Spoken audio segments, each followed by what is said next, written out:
Life, liberty, and the pursuit of happiness. We fought for these ideals, we shouldn't settle for less. These are wise words, enterprising men quote them. Don't act surprised, you guys. My name's Esther Shim. I'm studying media and communications. I'm in my second year, and I'm not politically affiliated.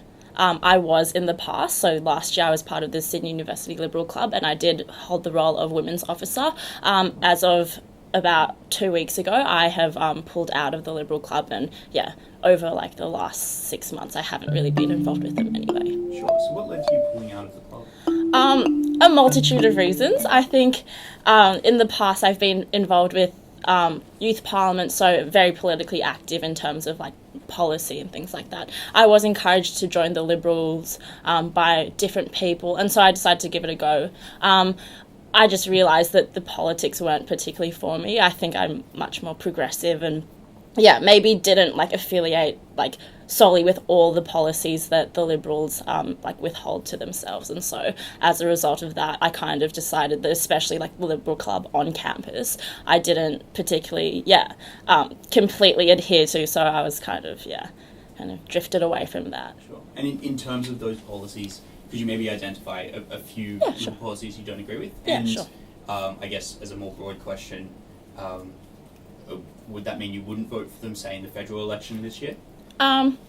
Sure. So to answer the first part of the question, some of the policies that I don't particularly align with, I think as women's officer, in the past, over the last few years, I didn't believe in affirmative action. Now I do. I think just from personal experiences and hearing stories from different people, some of that stuff. More than that, I also think just things like, for example, like federally, like things like safe schools, same-sex marriage, things like that. I think I'm a little more progressive in those terms. Socially progressive, I think. So that's probably like why led me to kind of pulling away from that. So in terms of federal election or like voting in the elections, I'd say at this point I'm a swing voter, so we'll come when it comes to push and shove. I'll see how it goes. I think at the moment I'm very malleable into seeing like where my actual politics lies, what my policies are. I'm really open to kind of listening to all sides. So Can you tell us why you're running for board? That you're not allowed to say because you like or love the union. Love the union. Sorry, I had to do it. Why am I running for union board? Sure. So I'm in my second year. I'm 18 years old. I'm relatively young. The reason that I'm running for union board is because I think that at the moment there's like a severe gap between the union and a lot of students on campus. I think I took part in like the Honi Soit elections last year with Strip, not Scoop, sorry. I wanted to be there, with Strip. And I realised that there are a heap of students on campus who are totally disenfranchised by student politics. They don't know what the union is. They hold access cards and they don't know what benefits they bring. Even things like our SAF fees that we pay, a lot of students don't know where that money's going towards, and even like up to recently I didn't know where my money was going towards there. I think that as students of Sydney University, I think it's really important that the union is representing all students on campus, not a certain minority or a particularly engaged minority of students. So I think it's the role of the union to actively advocate for all students on campus and to listen and to serve them. That's why I'm running, because I think that I can bring that or attempt to bring that. So that's what kind of led me to go for it. So what kind of like groups of disengaged students do you think you're able to connect with that past candidates haven't been able to? Sure. I think in light of a lot of things that have happened, and I do realise that like this morning it's come out with the whole religious groups, I think as a person who has personal faith as a Christian, I believe that I can connect and I understand on a deeper level what it means to be a Christian or have a religious affiliation. I think that's really important in light of what's happened with the Evangelical Union and the Catholic Society, for example, on campus. I think it's really important that the union got to a point where it was like us versus them, and I think that was really, really toxic. And I think that the steps that the union has taken now, like this morning, and come out and, really tried to work together, I think that's really, really good and really commendable, and I commend them on that. In saying that, though, I think that the fact that this debate or this debacle kind of got to the point that it did, I think it was unnecessary. And I think that having people on board that represent, like, say, those groups, or, you know, international students, for example, that kind of thing, I think that's really, really important. I think I can tap into that. So, if you weren't running in the election, who would you vote for? Which three candidates would you vote for? Which three Preferencing 1 through to 3. Let me have a think.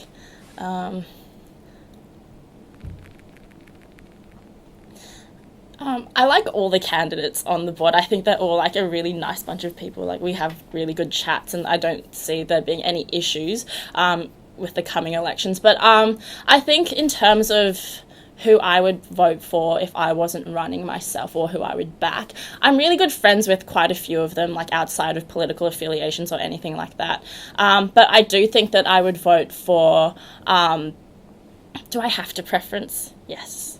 Yes, okay. Well, you would if you were... Yeah, totally. Okay, let me think about it. I just like them all. I'm not very discerning. I think I'd vote for probably Courtney. Courtney is first. I really like her. Outside of uni, outside of the union, I've seen her do some amazing stuff, like with Women of Colour, Women's Collective, with Surge, and, like, even she's producing the Sydney Review, things like that. So I really respect her, and I think she gives 110% in everything that she does. Probably also Grace Frankie, as an independent. I think that I've seen her, like, being very active with student politics, with different societies, and yeah, I think she's someone that stays true to her values. And then lastly, probably Sam Kwon. I know him again from outside of the union. I did FAST mentoring with him last year, things like that. So yeah, I think he's also a really, really dedicated candidate. So I'd like to see them three on board. Sure. And will your how to votes in the election, like, direct your supporters and people who want to vote for you to then preference Courtney, Grace, and Sam? We haven't discussed preferences as of yet. I'd like to have chats with people, but I can't confirm anything as of yet. So you mean to say that your preferences as they are on your how to votes won't necessarily be the way you would preference? I'd like them to be, but I guess it's a two-way street, so they'd have to want me to. So yeah, I think I'll have to discuss that. But yeah, I would like that to be some kind of, yeah. What do you mean by it being a two-way street? Are you in preference negotiations at the moment? Not at the moment, no, but I would assume that over the next week and a half that we'll be having discussions as the campaign flows on, and we kind of see who's at where. And you think the outcome of those negotiations are more important than making sure your preferences go to the three candidates you've just identified as being your preferences for the job? So you're asking if the success of the preferences is more important than me seeing those people get up? Sorry. Well, I mean, if you had to choose between directing your preferences to the three you've just identified as being your preferred candidates, or fulfilling a preference deal that's negotiated between factions, which would you prefer? Oh, okay. Sorry. I'm not negotiating preferences with factionally. I'm doing them based on like the people that I do like and the people that I most identify with. And so yes, those three would probably be up there in terms of people that I'd like to see. It simply comes down to whether they'd be also keen. So if they are. Okay. So of the board of directors who were elected last year, who do you think has been the most effective in that role? I would say Michael Rees. I think that he also ran as an independent candidate last year, and I think that he's someone who hasn't been pushed around by his faction, or because he doesn't have a faction, but by any particular group, and I think that he's stayed true to himself. I think, like, even within these elections that we've seen, the fact that we've seen reform with, like, the A-frames, for example. That was something that he directly talked about in this place exactly a year ago. So I think that we've seen a lot of his policies being put into motion, that kind of thing. So yeah, I think that he's someone who, is like a true, is a true politician and kind of, and is has integrity and, Sorry, that was very inarticulate. Okay, so given that, will you be voting for Mikey for president if you're lucky enough to get up? Sure. I haven't thought about presidency roles and things like that. I would love to see, I don't even know who's nominated for the presidency role, and obviously I'm not politically backed, so I don't have any inclinations to vote a particular way. I would be voting on the basis of who I think would do the job best, and at the moment, like, Mikey is a standout, so if he is running, that could be an option. Yeah. Sure. So we might move to a few questions based a little more closely on specific policies that Sure. you proposed. And the first one is, can you tell us about the policy to establish a Bosch Unimart? Sure. So at the moment in the Bosch area, or even just that kind of precinct of university, there is like that little Bosch coffee thing in between the lecture theatres. I think that in light of the 24/7 study session area that's opened up in like the old Med Library, which is now called Bosch Commons, and in light of the fact that there are heaps of colleges around there, and in light of the fact that there is also like the Charles Perkins Centre and a lot of those new kind of precincts coming up, I think that it's important that there is like a Unimart similar to Coffee Cart or something like that provides the goods for students in that area. At the moment, I think that the walk up to get like a Union coffee is like too far, so people would prefer to go up to Newtown, that kind of thing, to grab a coffee or to grab something from like 7-Eleven. So I think that that's pretty important to serve like those particular students who, again, may be a little more disengaged with the Union. Okay, sure. So how does the plan to like demolition and like refurbishment of the Bosch area that was announced in the new uni strategic plan like impact that policy? Sure. Okay, I'm going to be honest. I haven't particularly looked at the exact how Bosch is going to look like, but I would imagine and I would fight for some kind of place where we can have like an outlet to serve the students. I'm sorry, I haven't looked at that particular area in terms of the renovations. And on the same note, you talk about defending UniBros, which I imagine is a cause close to many people's heart. Totally. I didn't realise it was a cause. Can you talk us through? Sure, yeah.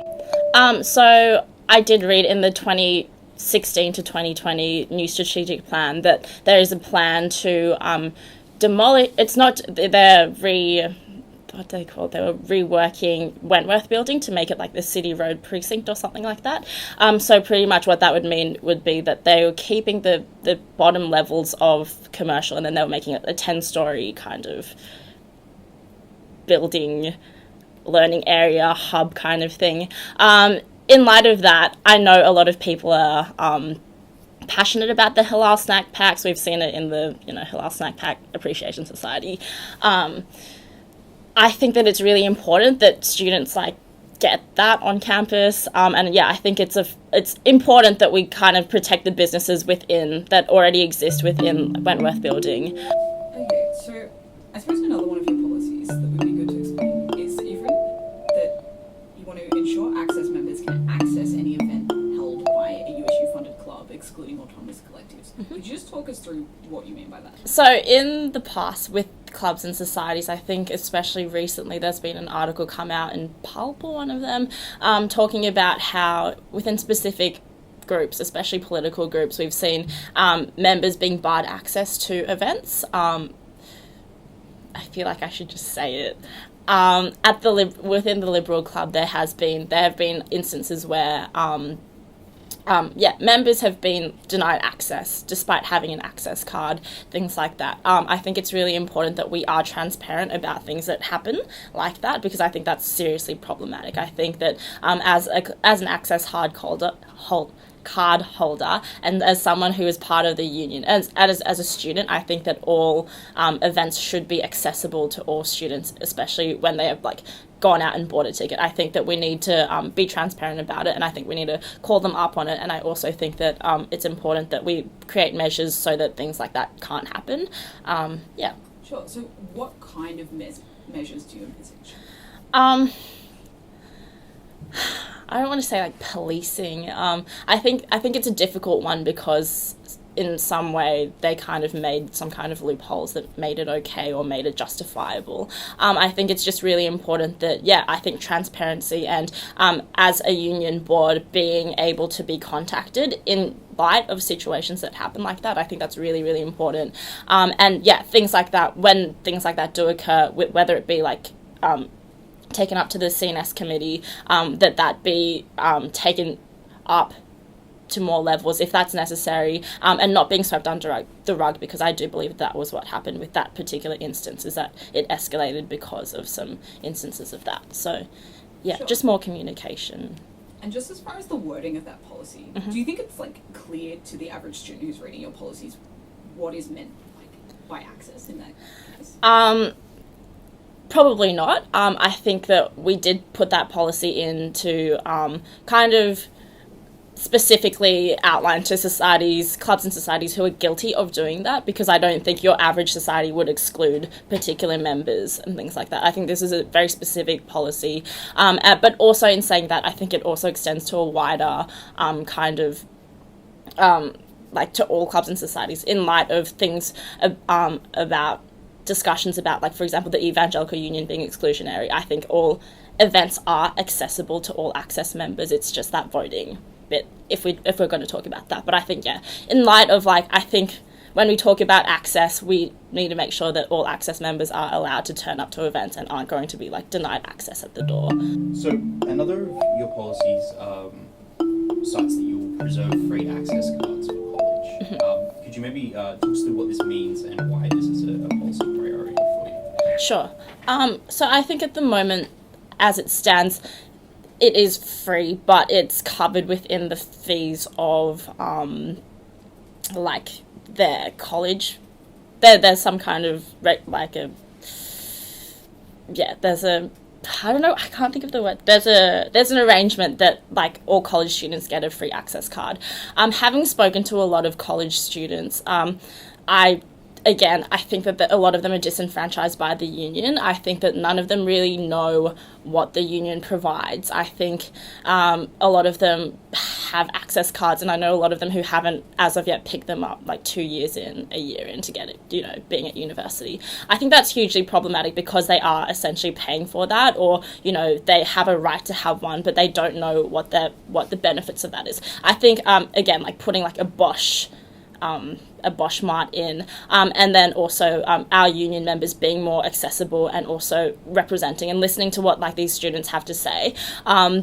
I think that's really, really important that we preserve that, and we're not, like, pushing them and galvanizing them away from the union. At the moment, yeah, they go down to Ralph's, which doesn't even take access. So I think a lot of their thinking is, like, why would I walk all the way up if I can pay, like, 20 cents extra for a coffee? Sure. And there, to my understanding, there are about 1,500 students who live in residential colonies at Sydney University. Why is putting the effort in to reach out to convince them to become more close members of the union when they are, by virtue of having access cards, already members of the union? Why is that more important than, say, engaging students who don't choose to purchase access cards at the start of the year, or who aren't so proximal to campus, but perhaps international students or students from, like, Western Sydney with long commute times? Yeah, sure.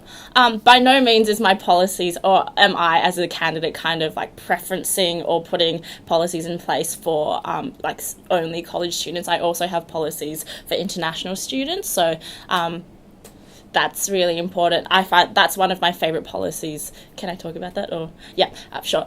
So that's one of my policies is creating, like, a mentoring program with international students, similarly to, like, the FAST mentoring programs that exist.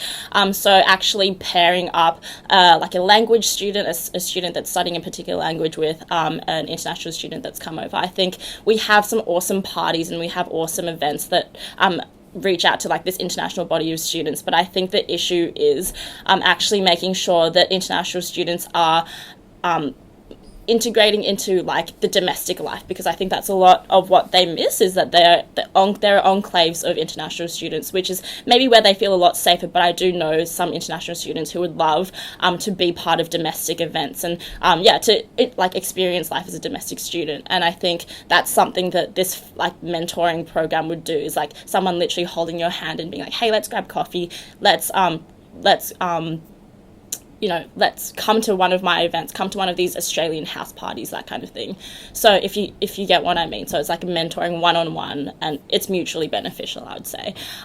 Back to the original question, which was asking whether I think that why my policy kind of looks at college students. As I said to start with, I think that I'd like to represent all students on campus.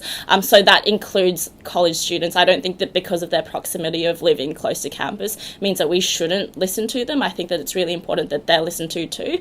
In saying that, though, I think it's really important, and I commend again the union for putting in place things like reduced access prices in order to be more equitable and accessible to students.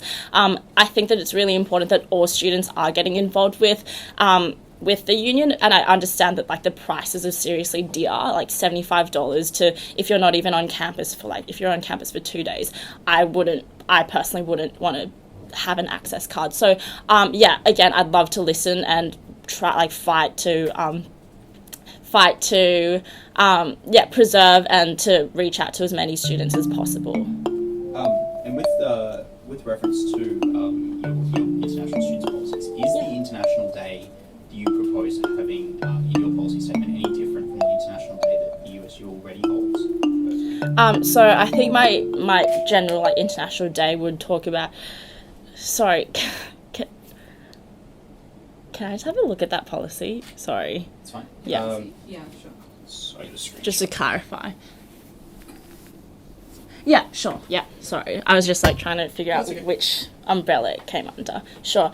So International Day, yes, I think that in the past we've seen things like Interfaith Week kind of being dissolved or kind of just not happening. I think that it's important that we preserve things like International Day, and again, we have different festivals, we have the Vivid Festival on campus. If we merge that, I think it's important that we're preserving that and just making sure that things like that aren't particularly lost. So I think that's what I was talking about with that policy. I feel your policies are centered around preserving things on campus. Yeah. Do you want to talk specifically about some of the things you feel you're bringing that are new and the kind of experience you bring to those things? Yeah, sure. So I've been really, really involved with Surge Radio, which is something that I've absolutely loved over the last 1.5 years.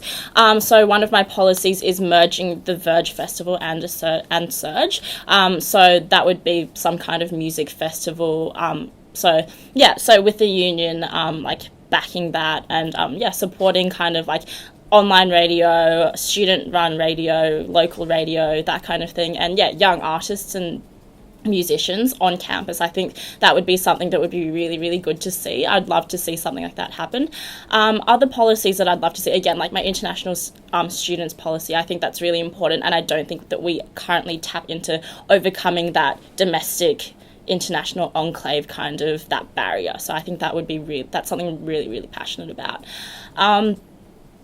So I think as much as I would like to preserve things, I also think that I am looking forward, and I'm always happy to listen to other people and see what people have to say, because I don't think that me generating my own ideas is representative of everyone else. So if anyone has anything, all ears. Sure.